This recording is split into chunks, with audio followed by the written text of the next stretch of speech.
쌍꺼풀 라인이 눈 안쪽 구석까지 잘 보이게 하기 위해서는 필수입니다.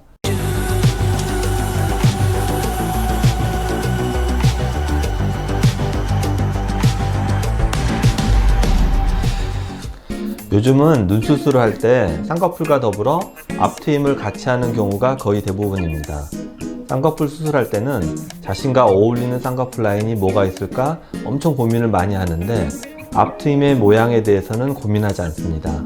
쌍꺼풀 수술할 때 환자분에게 어울리는 라인을 찾아드리려고 노력할 뿐만 아니라 앞트임의 모양도 환자분에게 어울리는 모양을 찾아드리려고 이 컨텐츠를 만들어 보았습니다.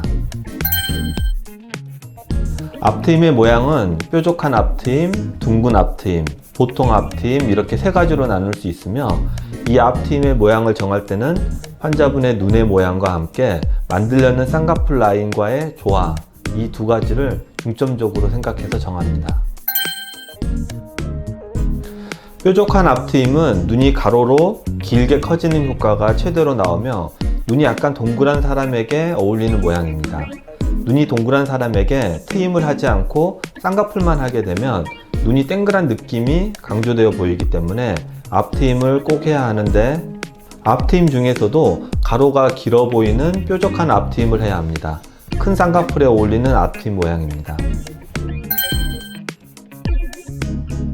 둥근 앞트임은 몽고주름이 심해서 눈 안쪽이 너무 아래쪽으로 뾰족해서 눈매가 싸나워 보이는 분들께 좀 더 부드러운 눈매를 만들어 줄 수 있습니다. 큰 쌍꺼풀보다는 작은 쌍꺼풀에 더 잘 어울립니다.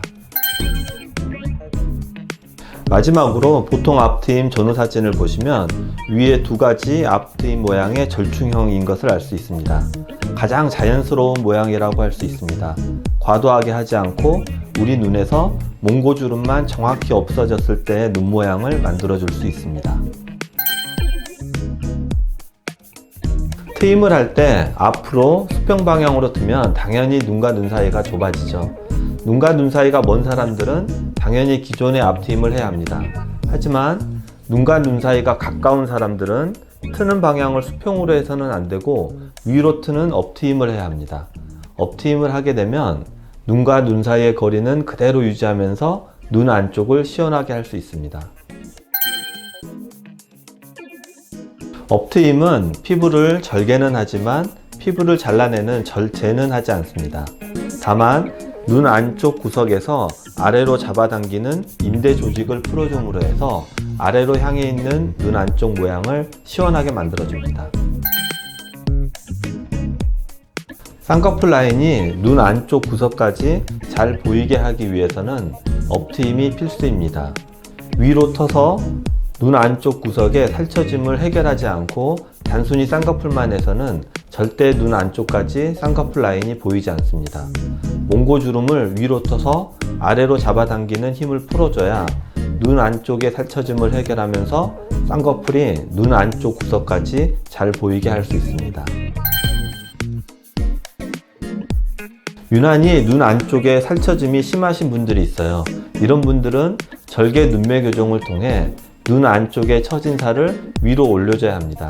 하지만 이때 업트임을 같이 해서 아래로 잡아당기는 힘을 풀어주지 않으면 눈매 교정의 효과가 나지 않습니다. 정리해서 말씀드리면 눈 안쪽 살처짐을 해결하기 위해서는 절개 눈매 교정과 업트임을 같이 해야지 눈매 교정만 해서는 해결되지 않습니다. 아웃라인도 마찬가지입니다. 아웃라인은 쌍꺼풀 라인의 시작점이 안으로 들어가지 않고 보여야만 합니다. 시작점이 안으로 들어가지 않기 위해서 업트임이 꼭 필요합니다. 아래로 잡아당기는 힘이 그대로 있으면 쌍꺼풀 시작점이 안으로 말려 들어가기 때문입니다. 트임 수술법은 매우 다양하지만 절개 없이 비절개로 트임을 할 수 있는 방법은 없습니다. 무조건 절개가 들어가야 합니다. 하지만 피부를 잘라내는 절제 과정이 없는 수술법이 있습니다. 피부를 잘라내는 과정이 없으면 그만큼 흉이 덜 남겠죠. 그리고 피부를 꿰맬 때 피부 봉합 능력에 따라서 흉이 남는 정도는 달라질 수밖에 없습니다.